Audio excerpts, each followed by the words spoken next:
खुलुमबाय लोगोफोर गिबि गिबियावनो आंनि चेनेल नायगिरि गासैबो लोगो नोंथांमोनखौ आंनि गोसो गोरबोनि अननाय मोजां मोननायखौ नोंथांमोननो बावहरग्रोनाय थाबाय। आसा खालामो नोंथांमोना इसोरनि अननायाव मोजाङैनो दङ। आंबो दासान्दि मोजाङैनो दङ। दिनैहाय नोंथांमोननि सिगाङाव आङो जोंनिनो लाइमोन लिरगिरि थरायना रसमा ब्रह्मनि सुजुनाय दोंसे लिमारिक खन्थाइखौ आं फरायथिनो आवगायनाय जादों। बिथाङा खोन्दो 3 लिमारिक खन्थाइ लिरदों। बे खोन्दो 3 लिमारिक खन्थाइखौनो आं नोंथांमोननि गेजेराव फरायथिनो आखायाव लानाय जाबाय। फैदो बिदिब्ला दिनैनि भिडिअखौ स्टार्ट खालामनोसै। भिडिअखौ नायनायनि सिगाङावनो जायफोर बिथांमोना आंनि चेनेलाव गोदान बिथांमोना आंनि चेनेलखौ साबस्क्राइब खालामनानै लाखा, जाहाथे आंनि गोदान भिडिअ आपल'ड होनायफोरखौ नोंथाङा थाबैनो नटिफिकेसन मोननो हानाय बायदियै। दानिया फैदो आंनि खन्थाइ फरायथिनायखौ जागायदिनि। बा आं आवरायगोन, नोंथांमोना खोनासंलांदो। दायो स्टार्ट खालामसै।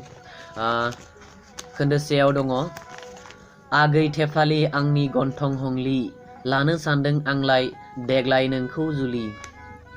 महर मोखांखौल' साजायबायनाय, खानाय लाम्बेरखौ फुस्लिमबायनाय, नोंजों नङाबोला जाया आं रावजोंबो जरा जुलि। खोन्दोसे थांबाय, नेक्स्ट खोन्दो 2 फैगोन। खोन्दो 2खौ खोनासंबाय थादो नोंथांमोना। फाग्लिया उनजों नायोब्ला अन्थाव बाथाव, सिगांजों नायोब्ला गिथाव बाथाव, फनाव रायलायोब्ला दाउ मैनानि गारां, खाथियाव रायलायोब्ला दाउ बिमानि गारां।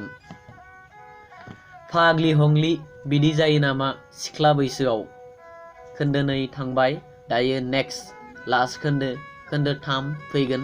दायो खोन्दो 3खौ नोंथांमोना खोनासंलांबाय थादो।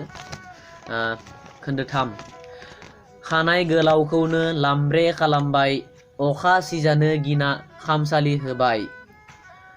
अखा नायस्लाब मोनै पार्लाराव थाङो, हेल' हेल'यैनो दिन थाङो।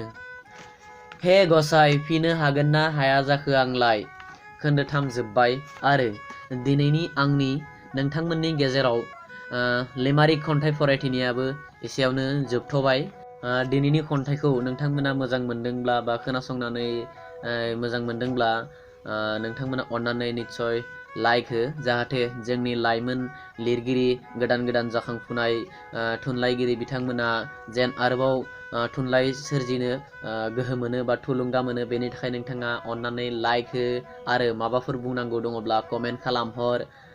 आरोबाव नोंथांमोना जोंनि चेनेलाव गोदानै फैदोंब्ला चेनेलखौ साबस्क्राइब खालामनानै थां आरो खाथिनि बे घन्टी बटनखौ थुनानै थां, जाहाथे नोंथाङा जोंनि गोदान भिडिअ आपडेट होनायफोरखौ थाबैनो नटिफिकेसन मोननो हानाय बायदियै।